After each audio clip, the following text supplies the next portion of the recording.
क्या धीरेन्द्र शास्त्री जोशी मठ में आ रही दरारों को रोक सकता है? क्या धीरेन्द्र शास्त्री पुलवामा में जो आरडीएक्स मिल रहा है उसको आरडीएक्स किसने रखा था बता सकता है? क्या धीरेन्द्र शास्त्री बता सकता है कि 2024 में प्रधानमंत्री मोदी बनेंगे कि नहीं? और क्या धीरेन्द्र शास्त्री बता सकता है कि अगला चुनाव की तारीख कौन सी होगी? ये सारे सवाल मैं नहीं कह रहा हूं, मैं तो पहले दिन से कह रहा हूं कि अंधविश्वास है, कर्मकांड है, पाखंड है और धर्म के नाम पर ये कमाने का धंधा है। और सबसे बड़ी बात है, दिलीप मंडल की माने तो क्या हिंदू धर्म इतना कमजोर हो गया है कि एक 26 साल का लौंडा सरेआम तमाम टेलीविजन चैनलों पर बैठ के हिंदू धर्म को बदनाम कर रहा है। नमस्कार, मैं शंभू कुमार सिंह और आप देख रहे हैं नेशनल दस्तक। एक शंकराचार्य ने धीरेन्द्र शास्त्री पर सवाल उठाया है, एक ब्राह्मण पत्रकार अनुराग मुस्कान ने सवाल उठाया है। लेकिन पहले मैं अपनी टेक बता दूं, उसके बाद मैं इन सब लोगों के ओपिनियन पढ़ूंगा, ट्वीट्स पढ़ूंगा। मेरी राय है कि ये जानबूझकर किया जा रहा है। दरअसल सरकार बेरोजगारी, महंगाई, गरीबी, देश की सुरक्षा, जवानों की सैलरी, किसानों की हालत पर नाकाम है। उसकी कोशिश है कि 2024 से पहले फिर से हिंदू मुस्लिम किया जाए, लेकिन उसका तरीका अलग होगा। इस बार हिंदू धर्म को अपमानित करके, इस बार हिंदू धर्म के पाखंड को आगे लाकर हिंदू मुस्लिम, क्योंकि हर बार मुसलमान दंगे के शिकार नहीं होंगे। पिछले 8 सालों में सबसे ज्यादा इस देश में अगर किसी की बेहतरी हुई है तो वो मुस्लिम समाज की हुई है। वो कॉलेज की तरफ लौटा है, वो यूनिवर्सिटी की तरफ लौटा है, वो आईएएस बन रहा है, पीसीएस बन रहा है, नौकरियां करने में लगा है और उनको लग गया है कि उनकी अब बेसिक जरूरत तालीम है, उनको अपने एसपीडीएम बनाने पड़ेंगे। उनको पता है कि वो सीएम पीएम नहीं बन पाएंगे, राष्ट्रपति नहीं बन पाएंगे, क्योंकि उनके खिलाफ पोलराइजेशन है। लेकिन एसपीडीएम बनने से, दरोगा बनने से, चपरासी बनने से, क्लर्क बनने से कोई नहीं रोक सकता है। तो उनका अपना जो सुधार है वो लगातार जारी है, स्कूल कॉलेज की तरफ रास्ते मोड़ रहे हैं। सबसे ज्यादा इस दौर में नुकसान हो रहा है एससी, एसटी, ओबीसी और किसानों का। आपने किसान आंदोलन देखा, अभी सड़क पर खिलाड़ी बैठे थे। सोचिए, रिजर्वेशन लगातार खत्म किया जा रहा है, किसका नुकसान होगा? ओबीसी का। 10% इकोनॉमिक रिजर्वेशन दे दिया गया ब्राह्मण समाज के गरीबों का, लेकिन एससी, एसटी, ओबीसी माइनॉरिटी का रिजर्वेशन लगातार खत्म हो रहा है। कंपनियां बेची जा रही है, कंपनियां रहेंगी नहीं तो आपको नौकरी मिलेंगी कहां से? इस देश में शेड्यूल कास्ट की जो भी तरक्की हुई है वो सरकारी नौकरियों से, क्योंकि उनके पास न जमीनें थी न उनके पास व्यापार करने दिया गया था। शेड्यूल ट्राइब की भी जो भी तरक्की हुई है वो नौकरियों से हुई है। और ओबीसी की ज्यादा तरक्की नौकरियों से हुई है, थोड़ी बहुत उनके पास जमीनें भी थी, बिजनेस भी था। ओबीसी की आबादी 60% है। नीतीश कुमार, तेजस्वी यादव बिहार में जाति जनगणना करा रहे हैं, सुप्रीम कोर्ट की हरी झंडी मिल चुकी है, लेकिन इसको रोका कैसे जाए? तो सबसे ज्यादा उन राज्यों में जहां बीजेपी सत्ता में नहीं है, हिंदू मुसलमान का नया तरीका खोजा जा रहा है। मध्य प्रदेश में भी चुनाव है, 2024 चुनाव की तैयारी हो रही है और अब तमाम धर्मगुरुओं को आगे कर दिया जाएगा। लेकिन सवाल है कि बागेश्वर धाम धर्मगुरु भी तो नहीं है। और जिस तरह की मैंने पहले ही कहा, अब तो यह भी साफ हो गया है कि वो जो ज्ञानेंद्र तिवारी जो पत्रकार है एबीपी का, वो 3 दिन से वहां था। उनकी भतीजी का नाम अभिषी है, बी फॉर विक्ट्री। वो कह रहा है अभिषी, बीएच, अभिषी गलती से लिखा हुआ है ट्विटर पर। जो फेसबुक पर उनके मैसेंजर हैं, ट्विटर पर मैसेंजर, उसमें अभिषी लिखा हुआ है, बीएच, अभिषी। उन्होंने अभिषी बोला है, जबकि उनका असली नाम अभिषी है, वी फॉर विक्ट्री, ABISHI, अभिषी। तो वो नाम गलत पर, इसका मतलब साफ है कि उन्होंने सोशल मीडिया से टिप कर सारी बातें बताई। उनसे लोग सवाल पूछ रहे हैं कि आप फ्यूचर का बताइए, आगे का बताइए, जिसका डिटेल है आपके पास क्या सोशल मीडिया पर। तो कि टीवी अखबार को मुद्दे पर लगा दिया गया है, काम पर लगा दिया गया है। और मैं बार बार एससी, एसटी, ओबीसी माइनॉरिटी के लोगों से कह रहा हूं कि इस चक्कर में मत पड़िए, धर्म का मामले के चक्कर में मत पड़िए। पढ़ाई लिखाई, स्कूल, दवाई, एजुकेशन, शिक्षा, इस पर फोकस कीजिए, क्योंकि ये आपके बच्चों के लिए, आने वाले बच्चों के लिए बहुत जरूरी है। सोचिए, बागेश्वर धाम ने एबीपी न्यूज के पत्रकार की भतीजी का नाम अभिषी बताया था। यह नाम फेसबुक के कमेंट सेक्शन में लिखा था, मगर उस बच्ची का सही नाम अभिषी है जो दूसरे सोशल मीडिया प्लेटफॉर्म पर मिला। अब कोई गुंजाइश नहीं होनी चाहिए कि ये मानने में कि बाबा ने फेसबुक से ही नाम लिए थे। मैं सिर्फ ये बता रहा हूं कि कैसे कर्मकांड को आगे बढ़ाया जा रहा है। पत्रकार के खानदान का डिटेल बताने वाले ये बाबा ये भी बताएं कि पुलवामा में आरडीएक्स कहां से आया था, क्या ये बता सकते हैं? ये देखिए, ये मोहम्मद मुस्तफा ने ये सवाल पूछा है, ट्वीट किया है, जो समाजवादी पार्टी के एक सवर्ण नेता ने पूछा है।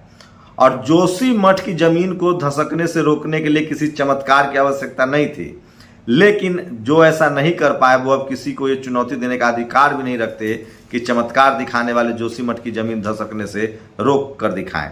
ये अनुराग मुस्कान उसकी बैटिंग कर रहे हैं, लेकिन उनसे जो सवाल पूछा गया है वो बता रहा हूं। ये देखिए, मैं आपको तस्वीरें दिखा रहा हूं, जो सबसे बड़ी तस्वीर है। ये देखिए, वैदिक धर्म का भगोड़ा इस चुनौती को स्वीकार करने का साहस करता है। एक जगदीश पांचाल ने फोटो लगाई है। पाखंडी धीरेन्द्र शास्त्री महाराज को श्री छत्रपति सेना की ओर से 21 लाख का इनाम।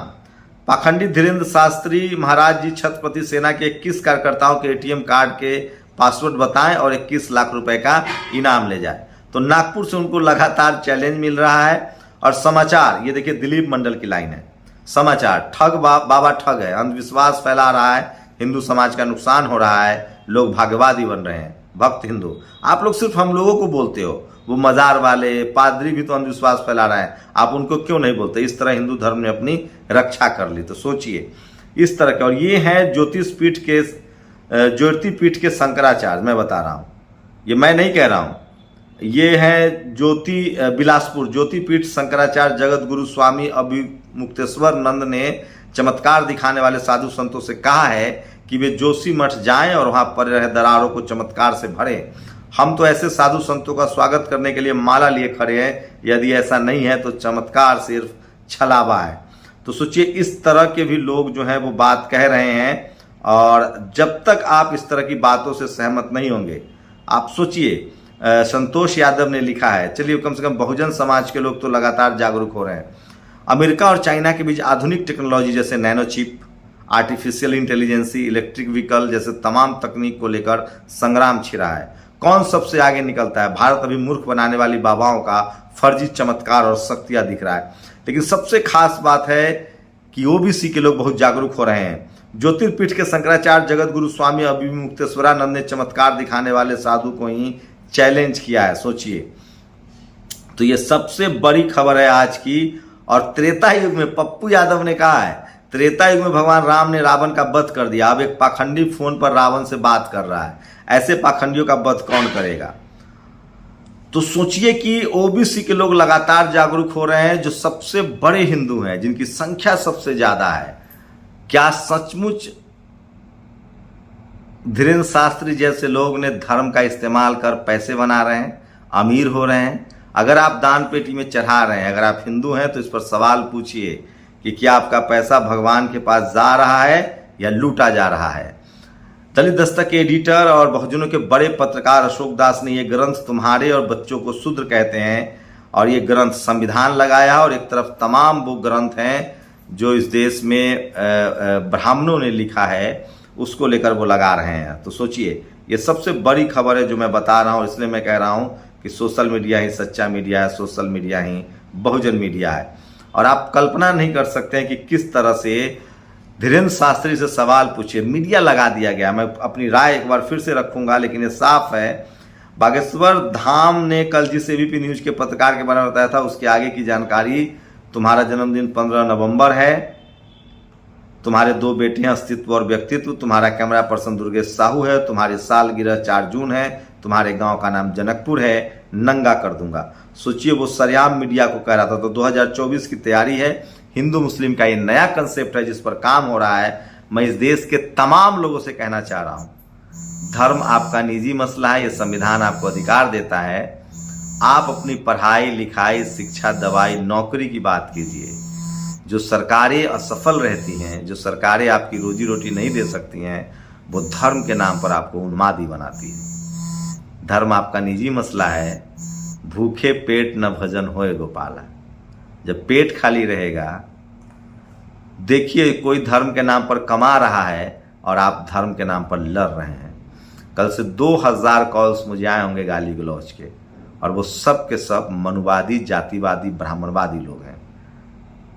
हिंदू धर्म से इस देश के 90-97% हिंदुओं को प्रॉब्लम नहीं है। कौन लोग हैं जो इस कर्मकांडी का समर्थन करें? 3% लोग, जो मनुवादी हैं, जातिवादी हैं, ब्राह्मणवादी हैं, वही समर्थन कर रहे हैं जाति की वजह से, क्योंकि धीरेन्द्र शास्त्री की एक जाति है। 97% हिंदू इसको डपोरसंखी, कर्मकांडी और ठग कह रहा है। मैं फिर कह रहा हूं, आप इस देश के कम से कम किसानों से, SC ST OBC minority, Jat Gurjar Patel Maratha, कि आप लोग अपने रोजी रोटी के सवाल पर डटे रहिए। शुक्रिया। नेशनल दस्तक की आपसे गुजारिश है कि अगर इसको बचाना चाहते हैं तो नेशनल दस्तक को सब्सक्राइब करने के लिए रेड कलर के सब्सक्राइब बटन को दबाएं, फिर बेल आइकन की घंटी दबाएं। नेशनल दस्तक को बचाने के लिए बहुत जरूरी है कि हर खबर को शेयर करें, लाइक करें, कमेंट जरूर करें।